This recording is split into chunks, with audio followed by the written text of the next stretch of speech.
परम पूज्य दीदी गुरु जी की असीम अनुकंपा से प्रत्येक रविवार को हम सब भक्तों को सत्संग ज्ञान गंगा कार्यक्रम करने का शुभ अवसर प्राप्त होता है।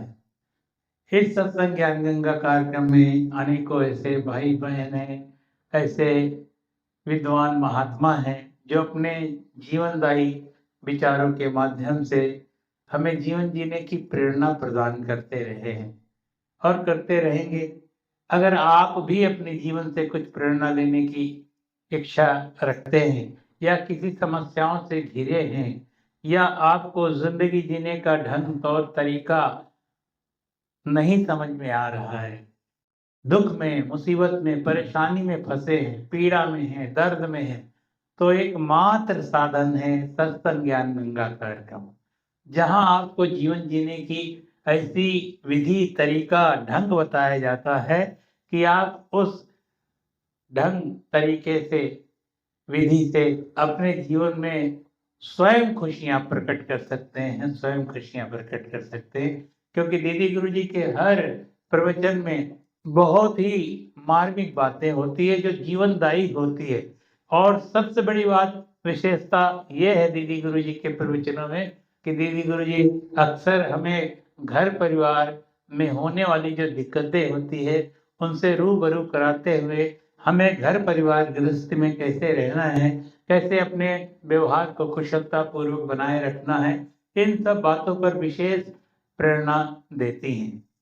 तो सभी भक्तों से करबद्ध प्रार्थना है कि अगर आपने दीदी गुरु दिव्य ज्ञान मिशन के सत्संग के कार्यक्रम को सुनने के लिए दीदी गुरु डॉक्टर ऋचा सिंह जी का यूट्यूब चैनल नहीं सब्सक्राइब किया है तो सब्सक्राइब कर लीजिए, नम्र निवेदन के साथ कह रहा हूँ। और शेयर करिए, कमेंट्स करिए, अपनी बात भी लिखिए ताकि हमारी जो एक टीम है उसको आपकी भावनाएं पता चले और आप किस तरह की चीजें चाहते हैं वो भी आपको मिलती रहे। तो आज एक बार फिर दीदी गुरु जी के परम पावन सानिध्य में सत्संग करने का जो मौका मिला है और बोलने का जो थोड़ा सा समय दिया गया है कि हम कुछ संदेश जान मानस तक पहुंचाने का प्रयास करें, मानव मात्र तक पहुंचाने का प्रयास करें, ताकि जो दूर दराज बैठे हुए हैं, जो सत्संग ज्ञान गंगा में नहीं आ पाते हैं, उनको भी इन वचनों के द्वारा खुशी प्राप्त हो, प्रसन्नता प्राप्त हो।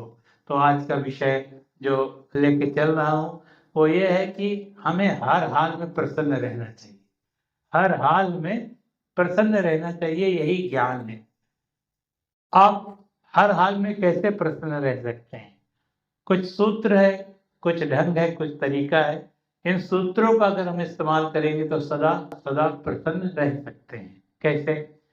जब हम प्रातः काल उठते हैं तो हम सभी जानते हैं, आप भी रात्रि में विश्राम करते हैं, जब सुबह उठते हैं। मैं सुबह से इसलिए बता रहा हूँ, मुझे रात तक का दिनचर्या आपको बताना है। जो आपकी दिनचर्या रूटीन डेली की वही मैं बयान करूंगा।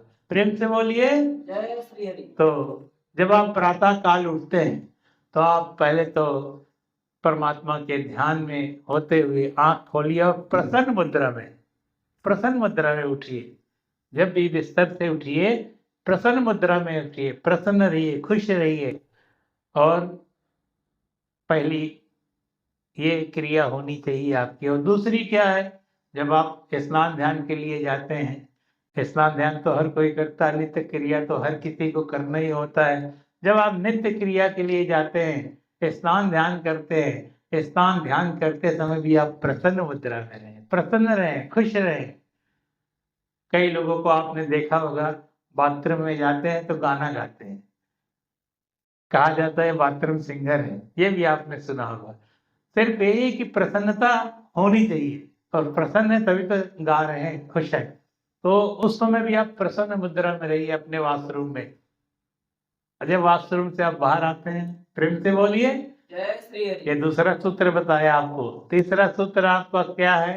जब आप कुछ स्नान ध्यान करने के बाद थोड़ा सा पूजा पाठ करते होंगे, प्रसन्न मुद्रा में करिए। प्रभु जो कर रहा है अच्छा कर रहा है, जो मेरे जीवन में हुआ अच्छा हुआ, जो हो रहा है वो अच्छा हो रहा है, और जो होगा वो भी अच्छा होगा। इस भाव से अपने इष्ट देव के प्रति समर्पित होते हुए अपनी पूजा अर्चना करने के बाद आप जब ब्रेकफास्ट लेते हैं, नाश्ता लेते हैं या कुछ खाते हैं, तो उस समय भी बड़े प्रसन्न मुद्रा में रहिए। जब आप प्रसन्न मुद्रा में कोई चीज खाते हैं तो आपके तन में लगता है।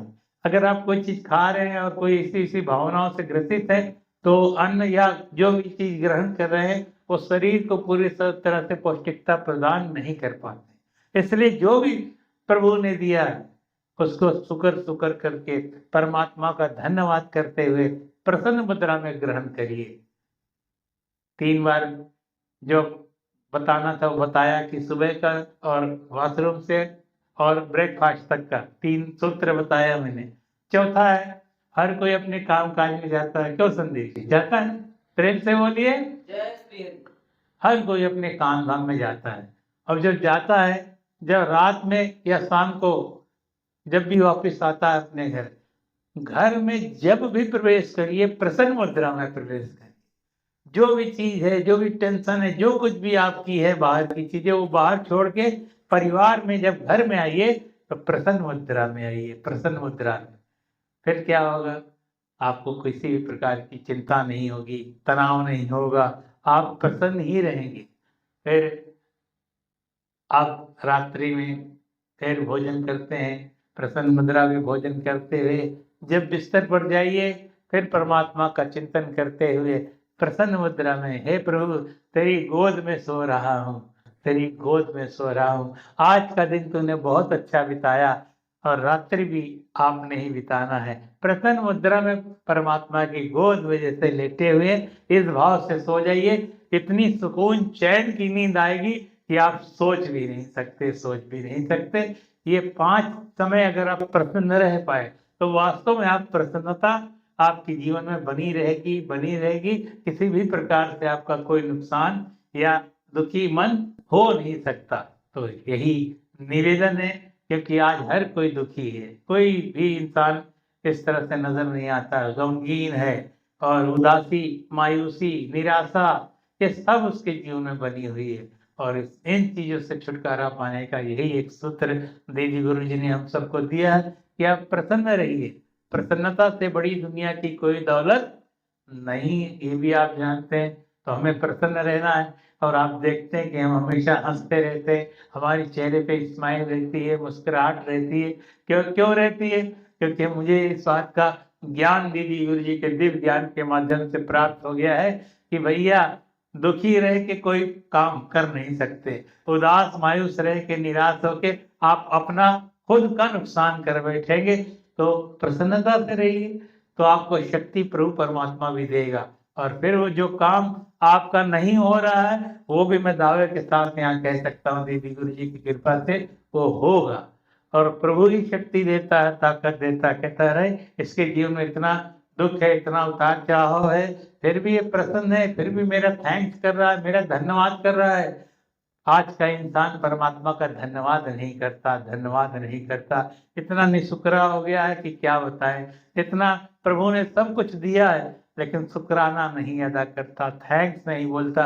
रास्ता चल रहा होता है, कोई व्यक्ति इसके लिए कुछ कर देता है कि भाई तुम्हारा कुछ भला कर दिया, कल्याण कर दिया, तो वो कहता है धन्यवाद भाई साहब, थैंक यू भाई साहब, आपने मेरा ये छोटा सा काम कर दिया।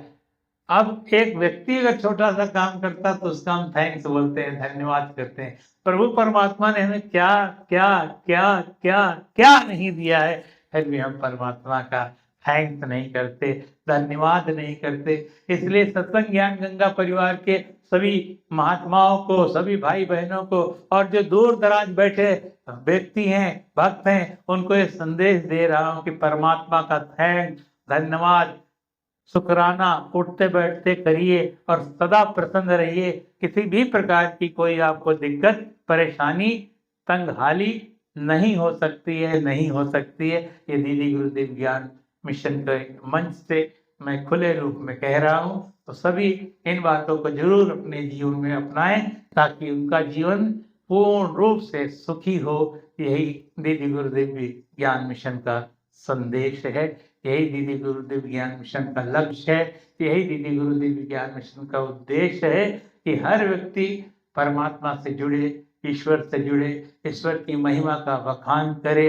और आज आप देख रहे हैं कि कितनी तरह से लोग जो इस तरह से धार्मिक गुरु के रूप में प्रकट हैं। आज वो कोई किसी नुस्खे की बात करता है तो कोई कभी नुस्खे की बात करता है, तो कभी कोई शारीरिक रोगों की बात करता है। लेकिन अध्यात्म में अगर आपका मन प्रसन्न है, मन प्रभु से जुड़ा है, तो किसी प्रकार की कोई एक तरह से जो रोग है उसका हमारे मन पर, तन पर कोई प्रभाव नहीं पड़ सकता। इसलिए प्रसन्नता के साथ जीवन जिए, यही संदेश। प्रेम से बोलिए जय श्री हरि। मिल के बोलिए जय श्री हरि। हिल के बोलिए, जय श्री दोनों हाथ उठा के बोलिए सर्वशक्तिमान प्रभु की जय। परम पूजनीय दीदी गुरु जी की जय।